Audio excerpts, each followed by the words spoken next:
సంజానే తోనే తాని నేనాను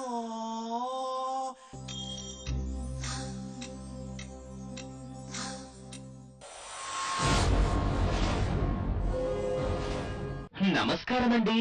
నేను సుపరిచితునండి. ప్రత్యేక కార్యక్రమానికి స్వాగతం. ఇవాళ మన గెస్టుగా సీఎం కిరణ్ కుమార్ రెడ్డి గారు వచ్చారు సుమండి. సీఎం గారు, మొత్తానికి ఉద్యోగ సంఘాలు సమ్మె విరమించాయి. మీకు కంగ్రాట్స్ సుమండి. చూడు సుపరిచితుడే, ఉద్యోగ సంఘాలతో జరిపిన అవిశ్రాంత చర్చలు ఫలించాయి. ఉద్యోగులు తమ సమ్మె విరమణ ద్వారా ప్రభుత్వానికి దీపావళి కానుక ఇచ్చారు. జీతాలు అడ్వాన్స్లు ఇచ్చేందుకు సిద్ధపడ్డ మేము కూడా ఉద్యోగులకు దీపావళి కానుక ప్రకటించాము. ఓవరాల్ గా చూసుకుంటే అటు ప్రభుత్వానికి ఇటు ఉద్యోగులకు ఈ దీపావళి అంతులేని ఆనందాన్ని మిగిల్చింది. It is very clear. మీ ప్రభుత్వము, సమ్మె చేసిన మీ ఉద్యోగులు ఒకరినొకరు ఓదార్చుకోవడానికి సిద్ధపడ్డారు. సరే, మరి ఉద్యోగుల సమ్మె కారణంగా వేలాది ఎకరాల్లో పంటలు ఎండిపోయాయి. తీవ్రంగా నష్టాల్లో కూరుకుపోయిన అన్నదాతల పరిస్థితి ఏమిటి? చదువులకు దూరమైన విద్యార్థుల పరిస్థితి ఏమిటండి? వారిని ఓదార్చేవారు ఎవరండి? నోట మాట్లాడేదానికి లేదు. ఉద్యోగుల వరకు మాత్రమే మేము ఓదార్చగలం. సమ్మెతో నష్టపోయిన అన్నదాతలను ఓదార్చే పరిస్థితి లేదు. నష్టాల పాలైన అన్నదాతల లిస్టు తయారు చేసి ఆ జగన్కి ఇవ్వండి. అతనే ఊరూరు తిరిగి ఓదార్చుతాడు. It is very clear. చూడండి సీఎం గారు, మా ఉద్యోగులు సమ్మెకు విరామం మాత్రమే ఇచ్చారు. విరమణ గిట్లా కాదని గుర్తుంచుకోండి. మళ్ళీ మా జేఏసీ ఎప్పుడు పిలుపునిస్తే అప్పుడు గిట్లా సమ్మె చేయడానికి సిద్ధంగా ఉన్నారు. ఈ విషయం మరవద్దని మీకు సూచిస్తున్నా. ఓయ్ ఓయ్ ఓయ్ కోదండరామ్ గారు, అసలు మీరేం మాట్లాడుతున్నారో మీకు అర్థమవుతుందా?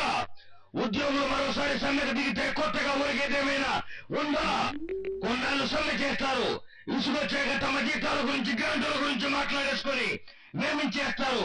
ఈలోగా సకల జనులు సమ్మెలో సమితులుగా మారుతారు. అదేనా మీ లక్ష్యం? సమ్మెలో పాల్గొన్న ఉద్యోగులు తమ జీతాల గురించి మాట్లాడుకుని ప్రభుత్వానికి సరెండర్ అయ్యారు. మరి సమ్మె కారణంగా నష్టపోయిన అన్నదాతల గురించి ఆలోచించాల్సిన బాధ్యత సమ్మె చేసిన ఉద్యోగులకు, సమ్మె చేయించిన మీకు లేదా? సరే కానీ కిరణ్ కుమార్ రెడ్డి గారు, ఎమ్మెల్సీ అభ్యర్థి తత్వం అనూహ్యంగా డిఎస్ గారికి దక్కింది.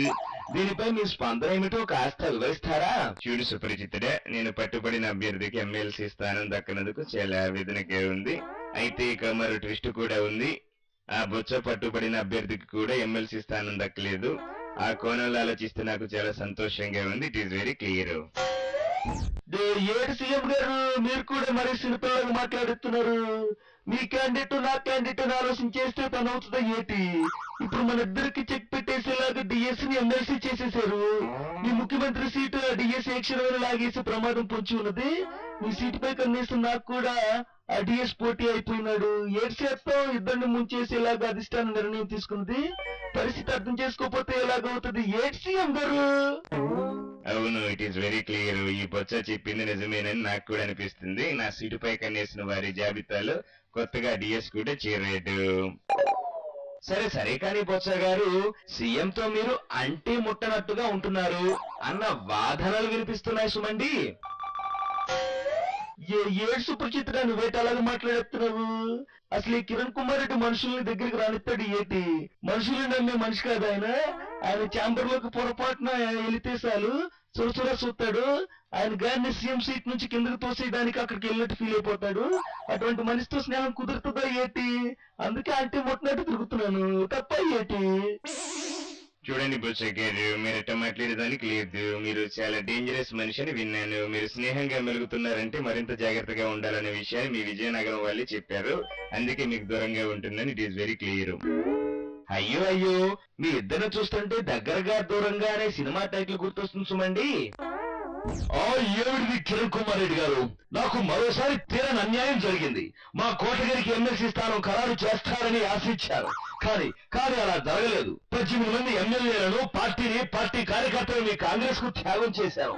అందుకు ఇదా మీరు ఇచ్చే ప్రతిఫలమా? ఎమ్మెల్సీ స్థానం కూడా మా పార్టీకి ఇవ్వకపోవడం దారుణం కాదని ప్రశ్నిస్తున్నారు. పరిస్థితి చూస్తుంటే గదిలో వస్తున్నాయి. చూడండి చిరంజీవి గారు, మీరు ఎట్లా మాట్లాడేదానికి లేదు. మీ ఆవేదన వెలుగుచ్చుకోవడానికి ఆ బొచ్చా దగ్గర మాత్రమే మీకు యాక్సెస్ ఉంది. నా దగ్గర ఇచ్చేదానికి అసలే లేదు. It is very clear. ఓయ్ చిరంజీవి, కాంగ్రెస్ పార్టీలో ఏమిటో నీకు ఇంకా అర్థం కాలేదా? సీఎం ఎంపీసీసీ చీఫ్ లాంటి కీలకమైన వ్యక్తుల సిఫార్సులకు కూడా అక్కడ వెయిట్ ఉండదు. పదవి ఇచ్చే ముందు 100 రకాలుగా 100 కోణాల్లో ఆలోచిస్తారు. అసలు ఏ కోణంలో ఎవరికి పదవి ఇచ్చారో ఎవరికి ఎంత పట్టదు.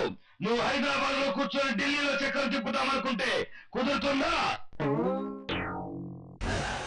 అయ్యో అయ్యో అయ్యో, నాకేం జరుగుతుందో నాకే తెలియటం లేదండి సుమండి. జనాన్ని అమాయకులు చేసి నాటకాలాడే రాజకీయ నాయకులు ఈ అపరిచితుల నుంచి తప్పించుకోలేరు. జస్ట్ మినిట్, ఈ కార్యక్రమం ఎవరిని కించపరచడానికి కాదు సుమండి, అందరూ హాయిగా నవ్వుకోవడానికి మాత్రమే గుర్తుంచుకోండి. తాజా వార్తల విశ్లేషణ కోసం చూస్తూనే ఉండండి టీవీ 5. మళ్ళీ రేపు ఇదే టైం కలుద్దాం. అంతవరకు సెలవు.